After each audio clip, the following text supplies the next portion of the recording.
Hey guys, welcome back to Hello. Dio and Mike podcast. Where we are being rooted in truth. And led by the Spirit. Hallelujah. Oh, what a wonderful episode today. Yes. Judulnya adalah Pemimpin adalah pengampun. Amen. Pemimpin adalah pengampun, saudara. Yes. Kita masih mau melanjutkan seri dari Yusuf, Hmm. saudara. Kita mau berbicara dari Kejadian pasal 39, pasal 40, saudara, pasal 41. Nanti kita akan langsung skip ke pasal 50, Iya. di mana akhirnya Yusuf rekonsiliasi dengan saudara-saudaranya, saudara. So much to learn from the life of Joseph, Yes. saudara. But let me say this as the opening.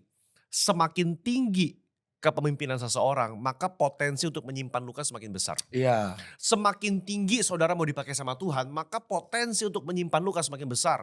Dan saudara tidak bisa menjadi pemimpin yang efektif kalau saudara terluka dan saudara nggak bisa lepas dari jebakan masa lalu itu. Betul. Dan let me say this up front, Yusuf adalah pemimpin bukan dari tanda kutip keturunan pemimpin. Maksudnya dia sudah dari lahir itu jadi pemimpin, dia dari lahir itu sudah dikasih jabatan, jalur ordal orang dalam. No, dia bahkan dari kecil sudah dibuang sama saudaranya. Iya. Bapaknya pun gak tahu dia masih hidup apa enggak. Betul. Dia sudah masuk penjara, kita akan baca sebentar. Dia dikhianati dalam penjara. Perjalanannya panjang, Iya. dia dilupakan di penjara, saudara. Sampai akhirnya nanti dia jadi Perdana orang Menteri nomor 2 atau di orang Mesir. nomor 2 di Mesir. Right? Yes. Gitu. Nah, saudara, saya mau mulai ini dulu. Bahwa sebagai pemimpin, saudara, you can expect some betrayal. Pasti. You can expect some resistance. Jealousy. Sekalipun Tuhan menyertai hidup saudara. Betul. Apalagi kalau hidupnya disertai. Apalagi kalau hidupnya disertai. Ini kan, kenapa kita mau address ini? Karena kan kebanyakan orang berasumsi, ya kalau Tuhan bersama dengan saya kan harusnya Everything is okay. Semuanya mulus, baik. jalan, ya kan?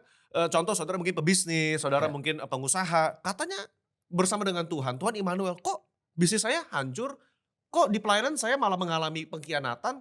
Kok di gereja saya malah mengalami yang namanya ditusuk dari belakang, ataupun kita mengalami seperti yang Yusuf alami. Iya. Gitu loh. Dan makanya ada istilah orang bilang semakin tinggi, semakin kencang anginnya. Iya. Tapi saudara, di sini saya mengerti bahwa di Lukas 2:52, Tuhan Yesus dikatakan oleh Lukas, dia semakin besar dan dia dikenan atau dia menerima the favor of God, dikenan oleh Allah dan disukai oleh banyak orang. Iya. Favored by God and favored by men.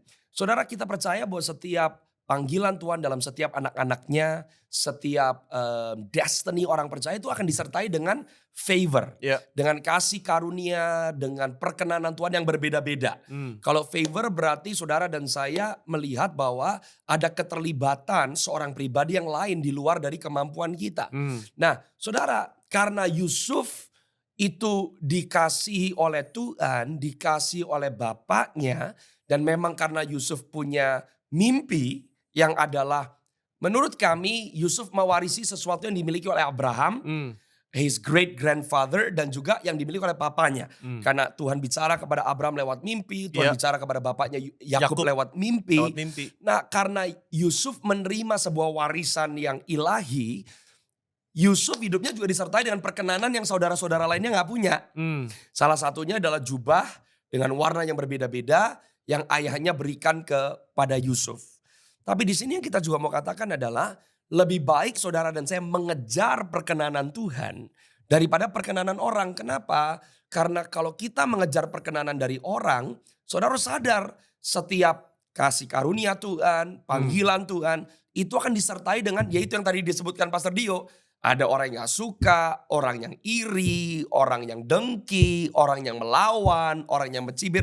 That's part of God's program. Can I say this, Pastor Mike, that if you receive that mentor from the Lord, you better get ready for some opposition. Pasti. Kalau saudara udah siap terima jubah yang diterima oleh Yusuf dari kecil, saudara, dia dapat jubah bagus banget, saudara.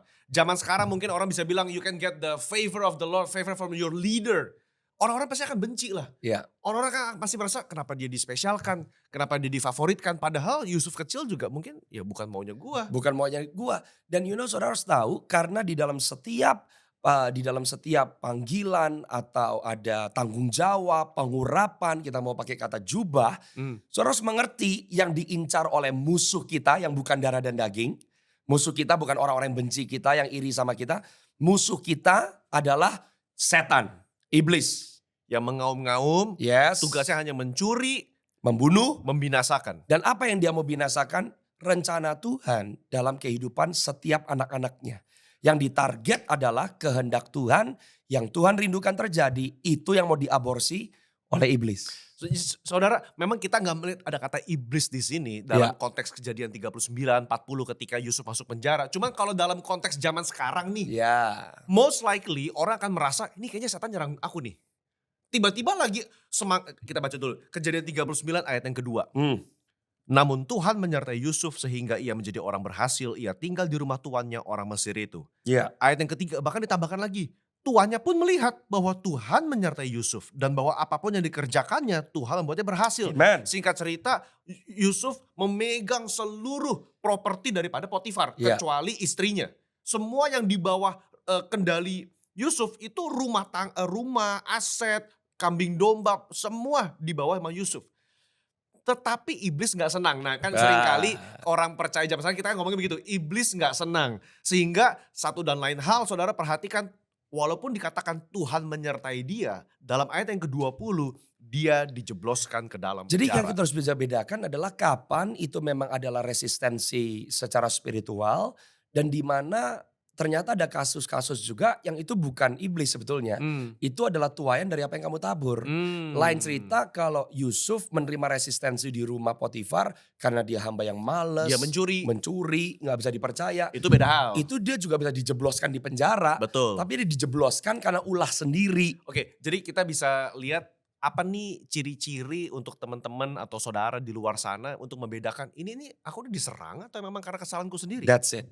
Gitu kan. That's it. Harus bisa dibedakan. Karena banyak orang yang semuanya adalah peperangan rohani. Semuanya salahnya setan. Dirinya gak pernah salah. Tapi ada kasus-kasus yang tertentu. Seperti Yusuf yang sudah memberi yang terbaik. Yusuf tidak menyentuh istri Potifar pun karena dia menghormati pemimpinnya. Tapi dia tetap diizinkan untuk dijebloskan dalam penjara. Ada resistensi tapi Allah turut bekerja dalam segala hal. Nah, meskipun di kitab Kejadian dari 37 dan selanjutnya saudara dan saya gak baca ada kata iblis atau kata setan. Tapi kita gak boleh lupa gitu loh. Bahwa iblis ada. Dia masih ada di dalam dunia ini. I think that's the dynamic. That's it. Bahwa Allah turut bekerja. Roma 8:28. Dalam segala sesuatu, dalam segala itu mendatangkan kebaikan bagi orang yang mengasihi dia. Jadi dari kacamata Allah, mau iblisnya main-main, berusaha menghancurkan kehidupan Yusuf. Tapi Allah bisa memakai itu justru untuk mengerjakan kehendaknya. That's it. Dari sisi poin POV-nya Allah, oke, iblis kau mau menghancurkan anakku Yusuf, justru dalam penjara lah aku akan bentuk dia. Dan saudara, yang dahsyat di episode ini kita mau bahas tentang Yusuf. Kedewasaan Yusuf tidak terukur atau ternilai oleh karena kesuksesan atau pencapaian. Oh, that's true. Tapi kedewasaan Yusuf itu dinilai dari kesuksesan dari manusianya, rohnya yang juga termasuk emosinya dan juga termasuk dengan apa yang dia lakukan secara lahiriah, pekerjaannya, keterampilannya, itu semua mengalami bukan turun tapi naik gitu. I think I can paraphrase or make it I can condense it bahwa kedewasaan atau kepemimpinan itu adalah soal postur bukan platform. Exactly. Itu soal postur hati. Exactly. Bukan Because platform. The platform will be there. Dan platformnya harus ada. Saudara gak boleh benci platform. Karena tanpa platform, saya pernah ngomong kayak begini. Ada yang bilang kayak gini, Pastor pelayanan itu panggung atau bukan? Panggung. Menurut saya hidup kita itu panggung kok. Gak usah panggung beneran karena kita penyanyi atau pengkhotbah. Hidup kita itu panggung. Tapi yang jadi aktor utamanya siapa? Kalau kita suka main sandiwara dengan hidup kita di panggung, akhirnya yang nampak adalah ya diri kita. Bukan Tuhan. Tapi kalau kita mau mengizinkan Tuhan sebagai sutradara dan pemain utama yang melakukan kehendaknya, menceritakan akan apa yang dia mau untuk dunia kenali tentang dia, ternyata platform panggung hidup saudara bisa menjadi sarana untuk Tuhan dipermuliakan. Dan kita melihat itu loh. Yusuf punya platform di rumah Potifar. He has a platform di rumah Potifar. Tapi ternyata dibuang. Dia dimasukkan ke penjara. Oke, masuk ke penjara. Tapi dalam penjara pun dapat platform. Artinya kepemimpinan gak butuh panggung besar istana dulu. Dimanapun saudara berada. Dimanapun. Kalau saudara memang hatinya melayani, hatinya baik, hatinya tulus. Tuhan akan kasih itu ya, naik itu loh. Yes. Dan sampai akhirnya dia memiliki pengaruh yang merubah keadaan situasi sebuah bangsa loh. Look, saudara, Yusuf bisa memilih untuk marah di penjara. Bisa. Dia bisa memilih untuk, udahlah, ngapain lah melayani Tuhan. Toh ujungnya aku di penjara. Betul. Ngapain lah, banyak orang stop melayani karena mereka stop merasa dihargain. Oh, yes. Oke, gue gak diperhatiin sama pemimpinku. Iya, Aku gak diperhatiin sama gembalaku. Udah deh, gak usah pelayan-pelayan lagi deh. that's right. I mean, what would you say to that, Pastor Mike? Iya. Maksudnya Yusuf gak begitu loh. Yang rugi adalah saudara sendiri. Nah, saya menemukan kenapa Tuhan kasih emphasis di Matius pasal yang ke-6. Coba ya kita lihat ya. Matius pasal yang ke-6 ayat yang ke-14. Karena jikalau kamu mengampuni kesalahan orang, Bapamu yang di sorga akan mengampuni kamu juga. Tetapi jikalau kamu tidak mengampuni orang, Bapamu juga tidak akan mengampuni kesalahanmu. Saya kadang-kadang berpikir setelah Tuhan mengajarkan murid-muridnya, what is prayer? Bagaimana berdoa? Iya. Bukan metode berdoa. Tapi kita tahu doa adalah penghubung, penyatu dari alam yang tidak terlihat Iya. dengan alam fisik. Iya. Di mana kita berada di dalam dunia ini. Dan Tuhan mengajarkan mengampuni itu kunci.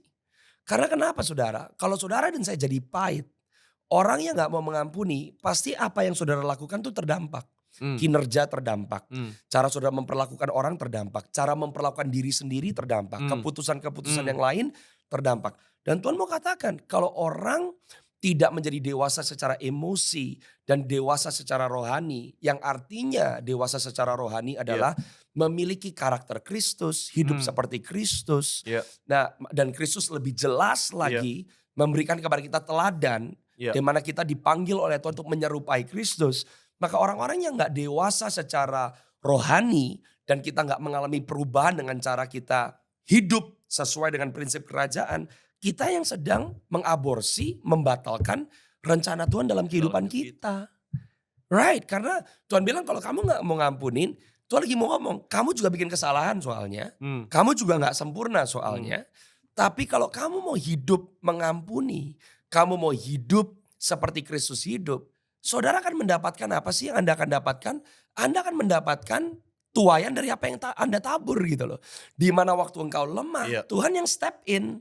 Tuhan yang kasih sama saudara dan saya peluang-peluang yang mungkin kita rasa I don't deserve this. Saya nggak layak untuk terima. Tapi di situ kita sadar bukan karena kita layak atau tidak layak. Karena kasih Yesus ada di dalam kita. Dan by the way, ayat tadi yang Matius pasal 6 tadi dibacakan itu setelah formula doa Bapa kami. Setelah doanya udah kelar dibacakan. Doanya udah kelar, Tuhan tambahin lagi nih. By the way, abis doa ini lebih penting. Correct. Percuma kamu doa kalau kamu gak bisa ngampunin orang. Kalau kamu gak bisa ngampunin orang. Jadi doa bukan hanya semacam kayak apa ya. Kayak formula udah pasti bener gitu loh. Oke, you can pray the Father's prayer, the Lord's prayer. Tapi if your heart does not want to forgive. Bapak juga gak akan mengampuni kesalahanmu. Dan dalam konteks Yusuf, maka Tuhan sepertinya sedang meminta buah pengampunan dari hidup Yusuf. Yusuf, I want that fruit out of your life right now. Saya mau kamu ngampunin Potifar, saya mau kamu ngampunin orang yang saudaramu yang menjual kamu jadi budak. Karena kalau Yusuf gak bisa lulus dari tes itu, I don't think he can become the prime minister of Egypt. That's it. Dan hidup baru kita di dalam Yesus, itu bisa mulai karena kita diampuni. That's right. That's the power of forgiveness. Dan kayaknya banyak akhirnya orang-orang yang akhirnya jadi skeptik, negatif, benci. Akhirnya kehilangan kesempatan, kehilangan momentum, kehilangan keluarga, kehilangan teman-teman, kehilangan mitra. Just because of unforgiveness. Jadi kalau kita nggak mau mengampuni, ternyata yang dirugikan adalah kita sendiri. Jadi saudara dalam poin ini, dalam setidaknya pasal 39 deh ya, ketika dan pasal 40 ketika dia masuk dalam penjara. Ini momen penting untuk para pemimpin perhatikan. Jangan sampai kita gagal dalam musim ketika kita dalam penjara. Ketika saudara dikhianati, ketika saudara difitnah, ketika saudara merasa kayaknya kok Tuhan gak ada nih. Betul. Padahal tadi awal-awal Tuhan menyertai saya. Tapi kok sekarang saya di penjara, difitnah pula lagi, dilupakan juga sama sesama teman di penjara. Nah, in that moment dalam season itu saudara jangan sampai kita gagal, kita gak lulus tes. Jangan begitu sampai. loh. Karena justru Tuhan kayaknya lagi menguji, menempa Yusuf di penjara itu saudara. Kenapa kita bilang pemimpin adalah pengampun? Karena Yusuf itu bisa memiliki 1000 alasan untuk benci. Dengan saudaranya dia bisa benci. Dia bisa benci sama bapaknya. Dan gak kelar-kelar. Kenapa sih saya cuma dikasih jubah? Coba semua dikasih jubah. Kan fair. Kenapa saya harus dikasih jubah? Bisa marah sama saudara-saudaranya. Bisa marah sama Ruben. Iya. Yang telat. Yang telat nolong dari sumur. Telat nolong. Dia bisa marah sama Potifar. Dia bisa marah sama pegawai-pegawai yang lain yang gak nolongin dia. Dia bisa marah sama juru minum yang lupa sama dia. Yusuf punya banyak kesempatan untuk selalu menempatkan diri sebagai korban. Tapi Yusuf, dia memilih untuk tetap melakukan bagiannya. Dan nanti kita akan lihat di bagian terakhir, dia mengampuni saudara-saudaranya. You know, I think itu salah satu kualitas kedewasaan emosional yang sangat baik. Iya. Ketika kita tidak terjebak dengan luka. Saudara, ada pemimpin yang lari dari luka. Ada pemimpin yang memimpin dari luka. Tetapi Yusuf, dia memimpin sekalipun dilukai, tapi dia bisa mengubah luka itu menjadi panggilan ilahi. Yes. Atau saya boleh bilang begini, dia bisa menaruh makna dalam penderitaannya. Ya. Banyak orang bisa bertanya, why Lord? Kenapa ya? Kenapa? Tapi gak banyak orang bisa memberi makna kepada penderitaan. Oh I see, mungkin Tuhan izinkan aku mengalami ini supaya aku begini. Ya. Itu menurut saya yang membuat Yusuf tuh kuat gitu loh. Karena Yusuf sebagai Perdana Menteri, dia bisa loh balas dendam sama istrinya Potifar. Iya. Dia bisa balas dendam dengan Potifar. He did not do that. You know why?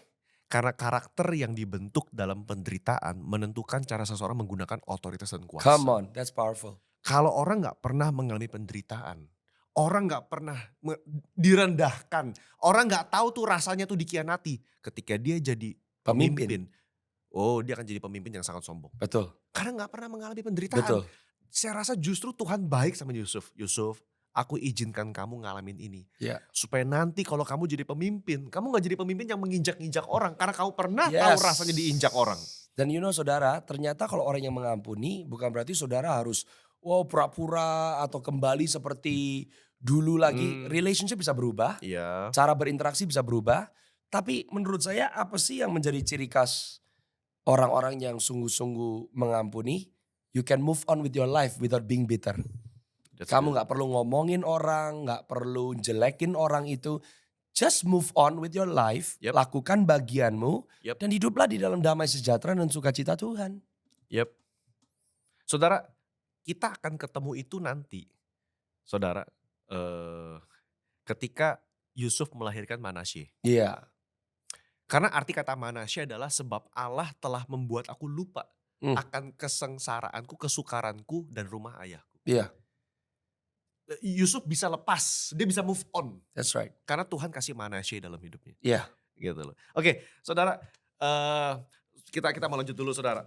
Dia di penjara, dia dilupakan, saudara. Tapi ada momen di mana Firaun bermimpi. That's it. Dan semua tukang jampi, ahli penafsir mimpi dalam satu istana gak ada yang bisa menafsirkan. Betul. Sampai akhirnya juru minumnya ingat. Oh saya di penjara, saya punya budak Ibrani yang menafsirkan mimpi saya. Singkat cerita dia dipanggil keluar, dalam semalam saudara disuruh mandi, kasih parfum wangi, presentable for the Pharaoh saudara. Nah, yang saya mau highlight adalah Kejadian pasal 41 ayat yang ke-16. Oke.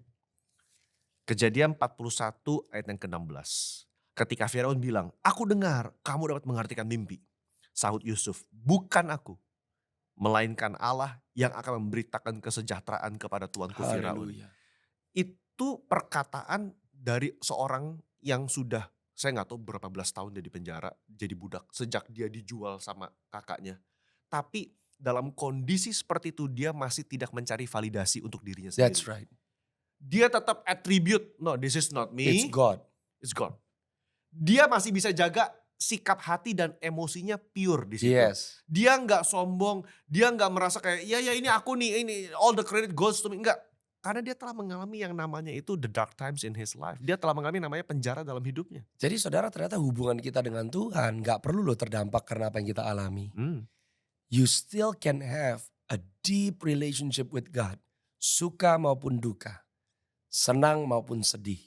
Sehat maupun sakit. Itu susah loh. Susah. Ketika kita mengalami sakit penyakit. Yes. Ketika kita, seperti Yusuf deh, kita di penjara. Sekalipun bukan salah kita. Betul. Bener-bener nih saudara, mungkin literally sekarang di penjara. Atau saudara mungkin ya dikeluarkan dari pelayanan bukan Yes. karena salah saudara. Atau mungkin kalau ada salah pun. Dan kita sedang menghidupi konsekuensi dari kesalahan kita. Kita juga mau menyampaikan Tuhan gak pernah meninggalkan saudara. Ya. You can still grow, Anda tetap bisa bertumbuh, mengenal Tuhan lebih dalam lagi. Dan kalau saudara mau untuk memilih berserah kepada tangan Tuhan yang besar, di tengah-tengah situasi yang tidak kondusif dan tidak memungkinkan pun, hidup saudara ternyata tetap dipimpin oleh Tuhan maju di dalam rencananya. Saya boleh kasih satu statement berarti begini nih untuk Yusuf tidak memilih jalan hidupnya, tapi dia memilih respon. Yes. Karena jalan hidupnya berat. Dia nggak minta loh.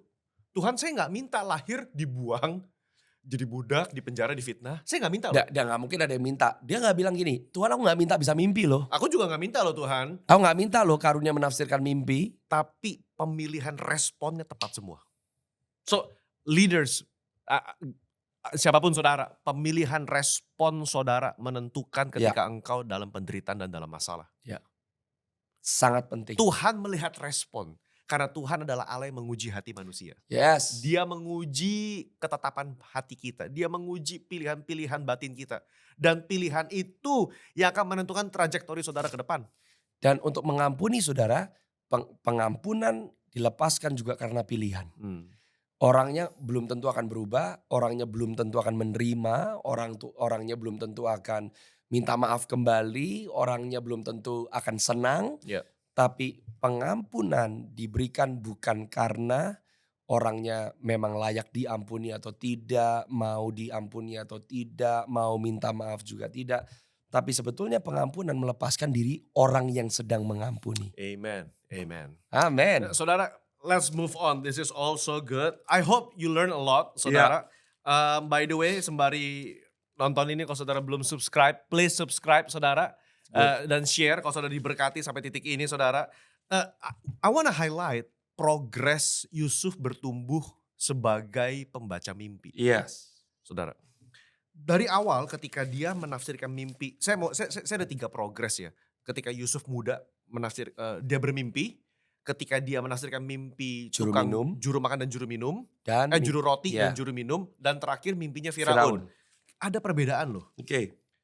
Yang pertama ya, Yusuf kecil pada Kejadian pasal 37, Kejadian 37 kan kita baca Yusuf bermimpi nih. Iya. Tapi di situ ayat yang kelima, dia hanya menceritakan mimpi-mimpinya. Saudaranya nanya, maksudnya apa ini? Dia belum bisa jelasin. Iya. Dia hanya bisa menceritakan mimpinya saja. Nah, fast forward ketika dia di dalam penjara, saudara, ya, pasal yang ke-40, ayat yang ke-8, dia bisa berkata, bukankah Allah yang menerangkan arti mimpi? Ceritakanlah mimpimu itu kepadaku. Dan di sini dia progres nih. Iya. Dia bukan hanya pemimpi, sekarang dia bisa menafsirkan mimpi orang. Oke, dia hanya menafsirkan saja, tapi dia gak kasih saran apa-apa. Betul. Nah, di kisah Firaun dalam pasal 41, Firaun cerita 2 mimpinya, saudara. Dan dalam kedua mimpi itu dia tafsirkan, plus dia tambahkan strategik. Dia tambahkan hikmat dari Tuhan dalam ayat 33 sampai seterusnya. Ya. Oleh sebab itu, baiklah tuanku Firaun mencari seseorang yang berakal budi dan bijaksana dan seterusnya. Untuk mengatur bagaimana mengelola 7 tahun kelimpahan dan 7 tahun kelaparan. Iya. Yang saya mau ngomong begini, saudara, karunia tuh semua tuh dari Tuhan. Betul. Spiritual gift dari Tuhan. Iya. Talenta dari Tuhan. Tapi saudara ada room to grow. To grow. Just because you are a young person that is gifted. Just because you are a young leader. Mungkin saudara punya kuasa kesembuhan luar biasa. Kuasa karunia macam-macam. Menafsirkan mimpi. Saudara punya karunia menafsirkan bahasa lidah. Saudara punya karunia bernubuat. Punya karunia bahasa kata-kata words of knowledge. Iya. Jangan jadi sombong. Iya. Because there are room to grow. Yes. Waktu masih muda Yusuf naif, polos, saudara dia mah apa adanya. Tapi begitu dia dewasa kita melihat pilihan perkataannya strategis. Kita juga katakan di episode yang sebelumnya bahwa one of the thing, salah satu yang membuat akhirnya Yusuf masuk dalam masalah adalah karena dia menceritakan mimpinya kepada saudara-saudaranya. Ya. Tanpa alasan sebetulnya mimpinya tidak perlu. Saudara, vision is important but timing Timing. is also important. Kapan saudara melepaskan sebuah perkataan, apakah perlu disampaikan atau tidak. dengan jelas bahwa apa yang dimimpikan oleh Yusuf saudara-saudaranya nggak perlu tahu. Tapi itulah namanya bagian dari kedewasaan. Ada keteledoran, ada Iya, kesalahan. Tapi kalau saudara mau bertumbuh, menjadi besar, mau dididik, mau belajar. Kita nggak perlu mati di dalam kesalahan kita. iya, iya. Dan di situ yang kita lihat inilah yang menurut saya adalah kasih setia Tuhan. The grace of God. Anugerah Tuhan. Hmm. Rahmat Tuhan yang selalu baru buat kita setiap pagi Alkitab katakan. Nah, Amen. saudara juga harus sadar dan mengerti yang saya juga perhatikan waktu tadi dikatakan. Pertama kali Yusuf bermimpi, dia yang bermimpi, dia sampaikan mimpinya tanpa mengerti artinya Iya, apa. iya. Waktu dia ada di dalam penjara, di situ dia berkata kepada juru roti dan Iya. juru minum, bukankah Allah yang menafsirkan mimpi? Saya lihat di situ ada satu iman yang sedang bertumbuh. Iya. Dia sedang berkembang bersama dengan Tuhan, percaya bahwa Tuhan yang dia sembah bisa menolong orang-orang ini. Dan waktu akhirnya dia ketemu dengan Firaun, dia udah gak berkata bukankah Allah yang bisa menafsirkan mimpi, dia katakan Allah. Dia gak berkata bukankah, Iya. tapi dia berkata bukan aku, Allah. tapi Allah. Jadi di situ Yusuf udah punya satu boldness karena dia melewati proses-proses di mana karunia yang dia miliki teruji. Penting untuk ada track record, saudara. That's it.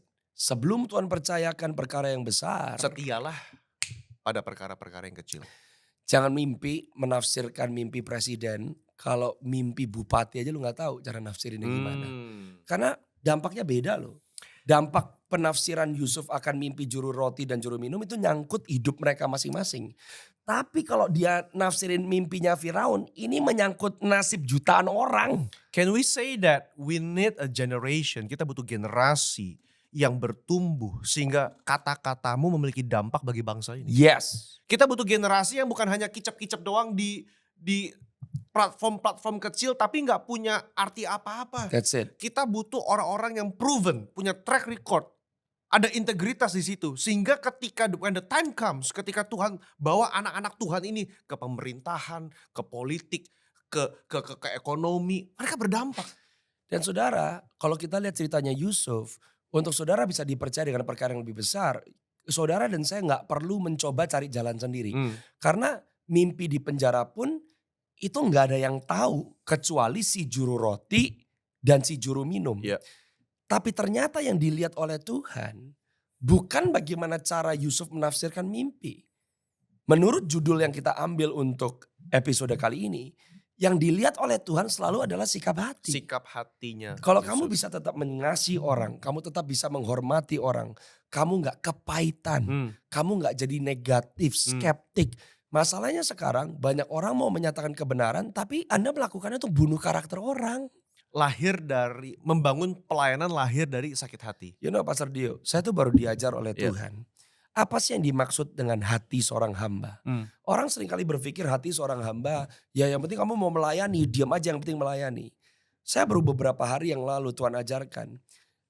Tuhan bilang begini, kamu mau tahu hati hamba itu seperti apa? Dua hal yang saya belajar. Satu, seorang hamba tidak akan mengambil kemuliaan tuannya.